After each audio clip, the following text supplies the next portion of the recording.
What are we doing, Judah? Planting sunflowers. Today we are planting some sunflowers that we started in our garden, but then we decided to go a different direction right in the area in front of them. So we're taking out the sunflowers because they won't get a lot of sun where they are, and we're replanting them throughout our garden.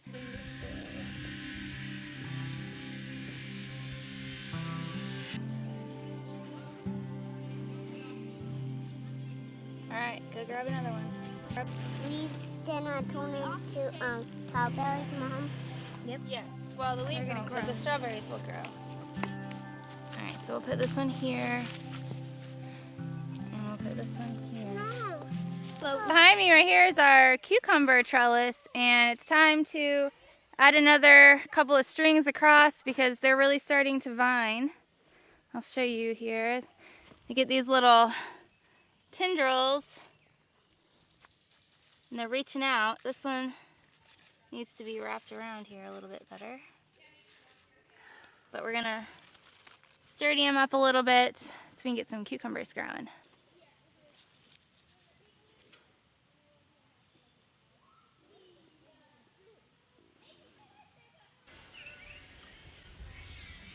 My kitten's stuck in a tree.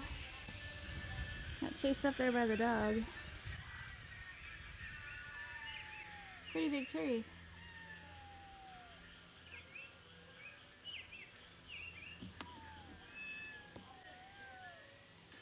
Kitty, kitty. Yesterday I built a feeder for our pigs.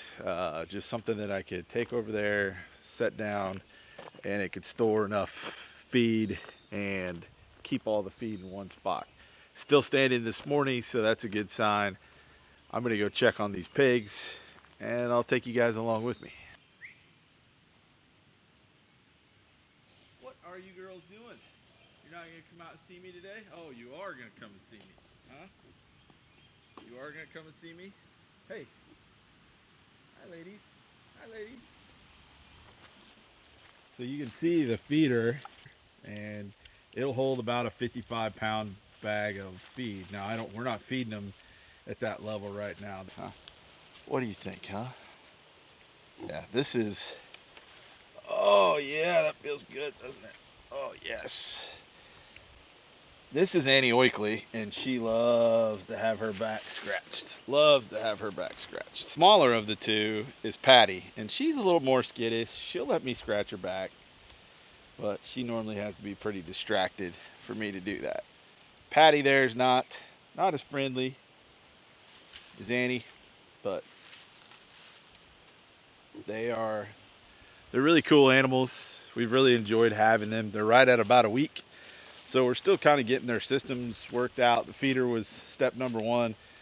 Water I'm going to work on today. What I really want to do is get them set up with a water using a nipple fitting on a 55-gallon drum. They're a little messy when they drink, obviously. Sometimes they'll step in their water, and so it's just not it's not the cleanest source of water. And you can see it's big enough. I really don't want to dump that out in their pen, so I've had to drag it to the low side over here and dump it out when I cleaned it out the other day. And we don't have running water over here yet, so that's something I'm going to be working on today. Probably going to run it right up this ridge line here to where it's kind of out of the way so I don't get in it with a brush hog or a mower. You can see as I'm walking away from that pig pen, it's not real close to any of our water sources. They need to be moved this weekend because they pretty well knocked that paddock down. But we've run that water all the way over there, and it's worked out pretty good for us. So today my goal is to get right here and run water over to the pig pen, and then have a shutoff, install a shutoff on the end of that line, and go from there. Just to show you what we're using this year, and this is our first year of using it, but it's just low pressure, 3/4 inch black water line. So we're pretty much open streaming it. So I'll probably have to put a regulator on my faucet, and we're just throwing it over the top of the ground. I've heard a lot of comments, and before you comment, why don't you just bury water line? What you've heard me talk about before is I don't want to tie myself into anything. So if I want to move this pig pen to the other ridge next year, I want to have the ability to do that. And if I pipe water in, then I've got to run a hose across. And this is something that in the wintertime I can either just leave it and let it sit. It's easy to repair. I don't have to go dig things up if I get a break in the line. It's less expensive than PEX.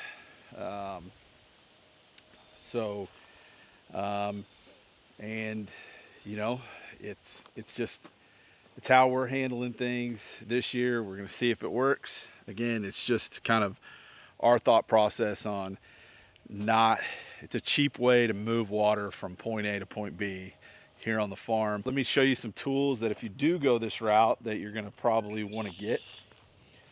The first thing that I would highly recommend, I think this cost me 15 bucks, is a set of crimpers. When you put on a tee or just a straight to fix it, these are tee, which is what I'm going to install here in a minute, 3/4 inch tee. You just crimp those sides and that works out really well. So that crimping tool makes it really easy, does a good job, and it holds, like I said. It's low pressure, so it's not something that you're gonna be able to run a bunch of high pressure. If you've got high pressure water, then that probably won't work as well.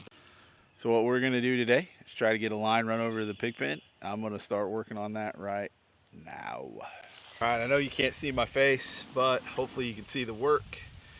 So one of the things that I'm gonna do here is I'm just gonna go ahead and split this line, and I'm gonna install this tee so we can make this run going that way.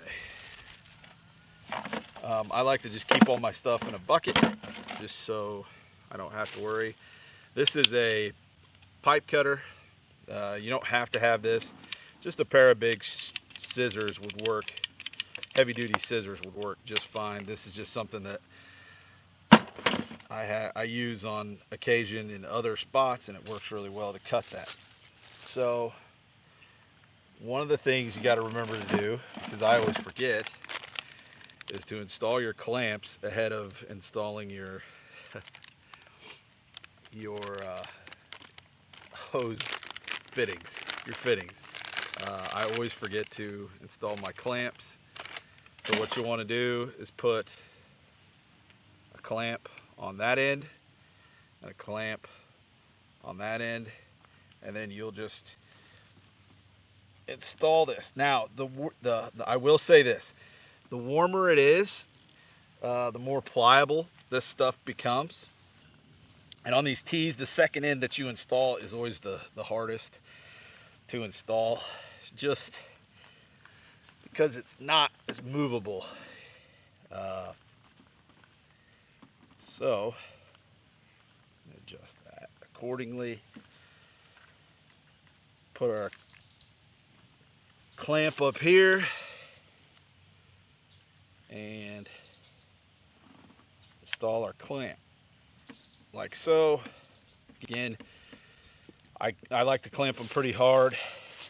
Clamp them down pretty good because I don't want that. That's a pressure point. I don't want them coming off if possible. If they do, it's not the end of the world. So then all I got to do now is install the other end of the hose, which is going to come through right where you guys are sitting right now.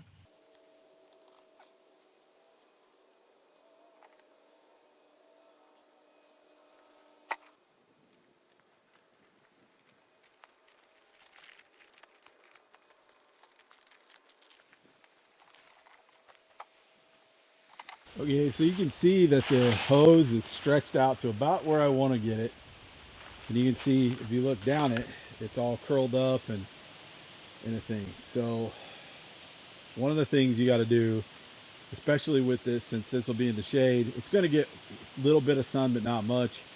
So it won't flatten out as well.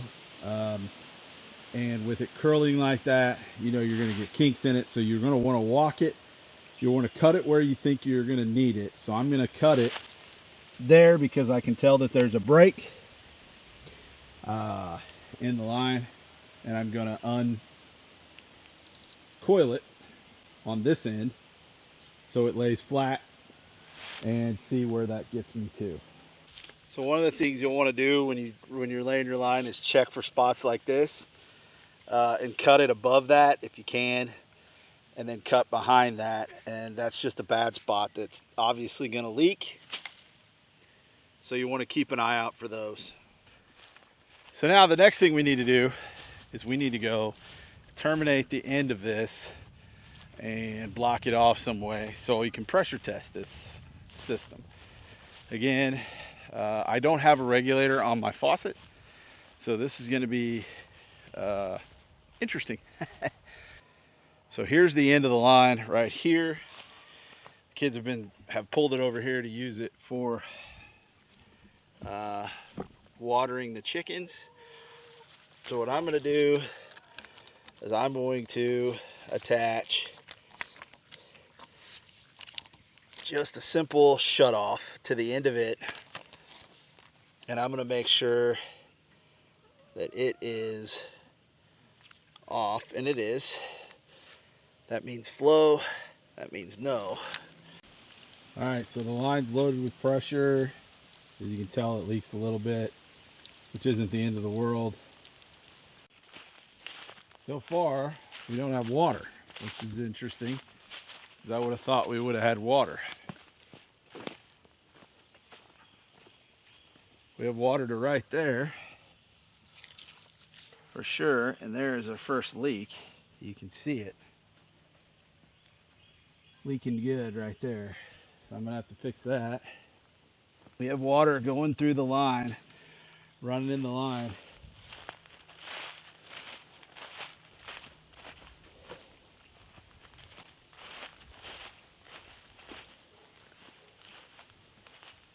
So as that lays down, get some weight to it, should start to flatten out. We got the one leak that we know of.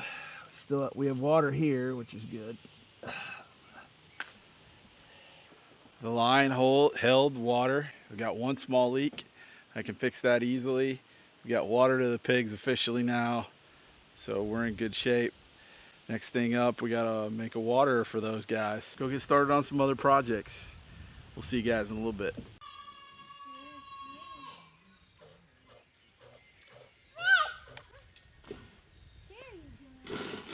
So we're gonna go and plant our pumpkin patch that Jeremiah has been working on. And I think that that's gonna finish out our garden. I think that we're gonna be done planting after that. So I'm super excited. I love having a pumpkin patch. We've got a few in here that need to get out of their pots, and then a couple of newer ones that I started. So let's go plant some pumpkins.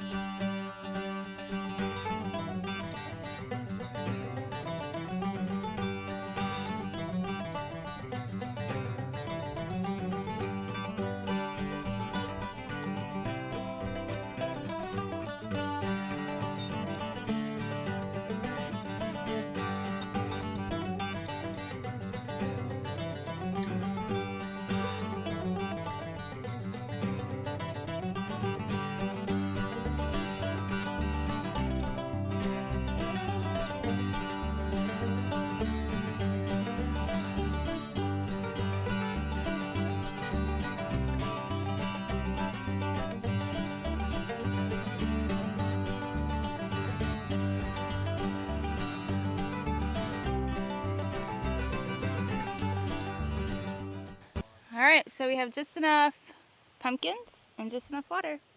And now we're all done. Well, it's been a good day's work, I think. Yeah, it has been busy, but we got quite a bit done today.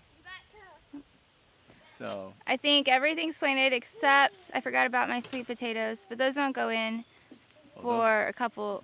They'll go in soon, right? Yeah, a couple more days. I have some slips in our kitchen window, And I'm just waiting for their roots to get a little bit longer. And then you'll And plant then, yeah, and then I'll plant them out in the garden. I have one more spot for those, so. And then our garden will be done. We're gonna barbecue and relax. See you guys next time. See ya.